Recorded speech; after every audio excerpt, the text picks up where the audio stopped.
மகளிர் சுய உதவிக்குழு எஸ்ஹெச்ஜி அப்படின்னு சொல்றாங்க. உறுப்பினர்களுக்கு அடையாள அட்டை வழங்கிய மாநிலம் எது அப்படின்னு கேட்குறாங்க. இதுக்கு ஆன்சர் வந்து பார்த்தீங்கன்னா தமிழ்நாடு தான். இத பத்தி பார்த்தோம்னா,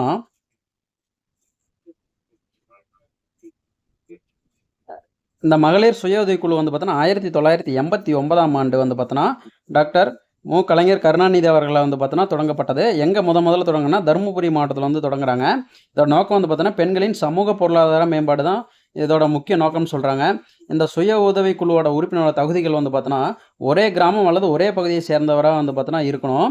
அதில 18 வயது முதல் 60 வயதுக்குட்பட்டவர்களா வந்து பார்த்தீங்கன்னா இருக்கணும். குறைந்தபட்சம் 12 நபர் முதல் 20 மகளிர் வரை உறுப்பினராக இருக்கலாம் அப்படின்னு சொல்றாங்க. அடுத்து விதவைகள், கணவரால் கைவிடப்பட்டவர்களுக்கு முன்னுரிமை வழங்கப்படும் அப்படின்னு வந்து பார்த்தீங்கன்னா சொல்லியிருக்காங்க. இதுல 12 நபர் முதல் 20 நபர் வரை வந்து பார்த்தீங்கன்னா இருக்கலாம்னு சொல்லலாம். அவங்களோட பொருளாதார பின்னணி வந்து பார்த்தீங்கன்னா, ஒரே மாரி பொருளாதார பின்னணியா தான் இருக்கணும். அது ஒரு தகுதிங்க. அடுத்த கொஸ்டின் பார்த்தோம்னா,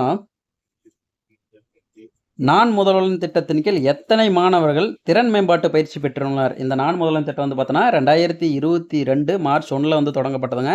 இது தமிழக பள்ளி மாணவர்களுக்கான ஒரு திறன் மேம்பாட்டு திட்டம் தான் இந்த திட்டம். இந்த திட்டத்தின் மூலம் வந்து எத்தனை மாணவர்கள் வந்து திறன் மேம்பாட்டு பயிற்சி பெற்றுள்ளனர் அப்படின்னு கேட்குறாங்க. இதுக்கு ஆன்சர் வந்து பார்த்தோன்னா 14,60,000 பேர் வந்து பார்த்தோன்னா திறன் மேம்பாட்டு பயிற்சி பெற்றிருக்காங்க. இதை பற்றி பார்ப்போம். நான் முதல்வன் திட்டம் வந்து பார்த்தோன்னா மார்ச் 1, 2022ல வந்து பார்த்தோன்னா தொடங்குறாங்க. இதோட நோக்கம் தமிழ்நாட்டில் உள்ள பள்ளி மற்றும் கல்லூரி மாணவர்களுக்கான ஒரு திறன் மேம்பாடு மற்றும் வழிகாட்டுதல் திட்டம்னு சொல்கிறாங்க.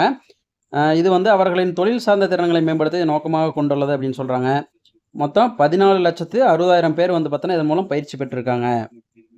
அடுத்த கொஸ்டின் பார்க்கலாம். புதுமை பெண் திட்டத்தின் கீழ் எத்தனை மாணவிகள் பயன்பெற்று வருகிறார்கள் அப்படின்னு கேட்குறாங்க. பயன்பெற்று வருகிறார்கள்னா கரண்ட்ல வந்து எத்தனை பேர் பயன்பெற்று வருகிறார்கள் அப்படின்னு வந்து பார்த்தோன்னா கேட்குறாங்க. இதுக்கு ஆன்சர் வந்து பார்த்தோன்னா 4,30,000 இதுதாங்க ஆன்சரு. இந்த புதுமை பெண் திட்டத்தை பற்றி பார்க்கலாம்.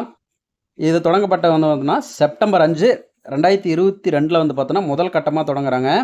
ஆக்சுவலாக மூலூர் ராமாமிர்தம் அம்மையார் உயர்கல்வி உறுதி திட்டத்தை வந்து பார்த்தோன்னா புதுமை பெண் திட்டமாக வந்து பார்த்தோன்னா மாற்றம் செஞ்சுருப்பாங்க. இது 2022 செப்டம்பர் 5ல் தொடங்கியிருக்காங்க. இதோட 2ஆம் கட்டம் வந்து பார்த்தோன்னா பிப்ரவரி 8, 2023ல் வந்து பார்த்தோன்னா 2ஆம் கட்டம் தொடங்கியிருக்காங்க.